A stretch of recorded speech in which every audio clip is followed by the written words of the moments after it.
नमस्कार, आप देख रहे हैं क्राइम तक। मैं हूं अश्विनी सिंह। दिल्ली से सटे हरियाणा यानी हरियाणा के गुरुग्राम से एक ऐसी खबर सामने आ रही है जिसे सुनकर आप भी दंग रह जाएंगे।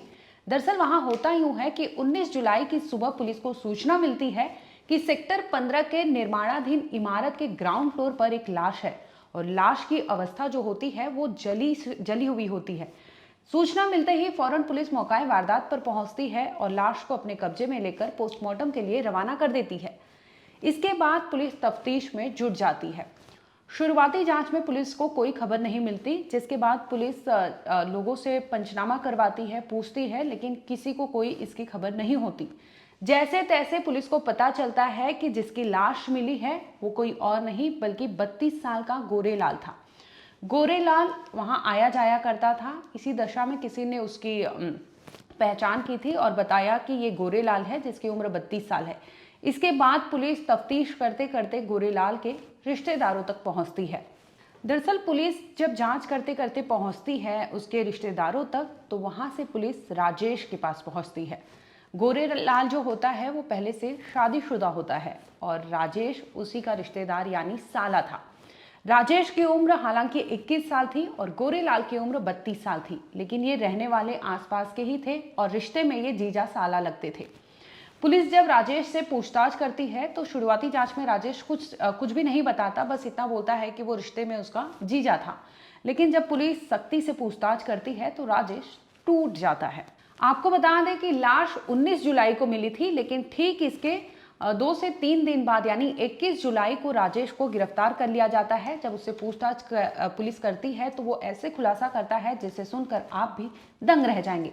दरअसल राजेश और गोरेलाल है दोनों एमपी के छतरपुर के रहने वाले थे, लेकिन काम के सिलसिले में ये एमपी छोड़कर गुरुग्राम आ जाते हैं, जहां पर ये अपना रोजी रोटी के लिए काम किया करते थे।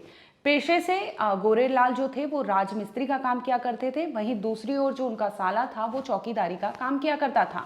इसी दरमियान राजेश उनके घर आया जाया करता था, जिसमें उसने देखा कि गोरेलाल यानी उसके जीजा जो है उसकी दीदी को बेहद परेशान करते थे।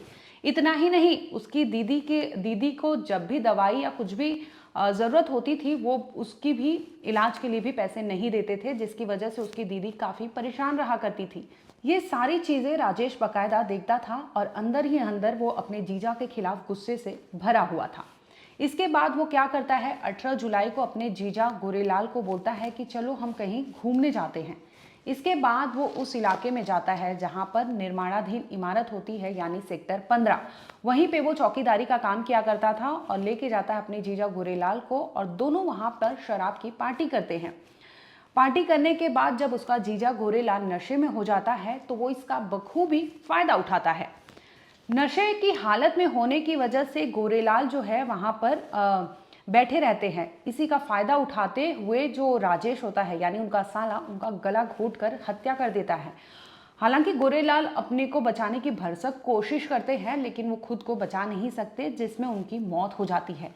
इसके बाद भी साला वहां रुकता नहीं है। वो सोचता है कि आखिर उसने मर्डर तो कर दिया है, जैसे तैसे उसकी पहचान हो सकती है और वो पकड़ा जा सकता है, जिसकी वजह से वो तारपीन ऑयल लाता है और फौरन उस अपने जीजा के ऊपर छिड़कने लगता है और आग लगाकर वहां से रवाना हो जाता है।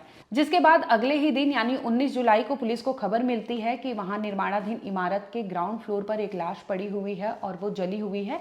जिसके बाद पुलिस वहां पहुंचती है और जब पुलिस खुलासा करती है तो मामले में ये सामने आता है कि अपनी दीदी को परेशान करने की वजह से उनका ही साला यानी अपने जीजा को खुद उसके साले ने गला घोट कर हत्या कर दी। इतना ही नहीं, वो उसने इतना खौफनाक कदम उठाया कि मरने के बावजूद अपने जीजा पर उसने तेल छिड़क कर आग लगा दी ताकि उसकी पहचान ना हो सके। लेकिन पुलिस की तफ्तीश में ये जल्द ही सामने आ जाता है कि ये मर्डर हुआ है और मर्डर करने वाला कोई और नहीं बल्कि उसका साला राजेश ही होता है। फौरन पुलिस राजेश को गिरफ्तार कर लेती है और फिलहाल इस मामले में पुलिस और भी जांच कर रही है।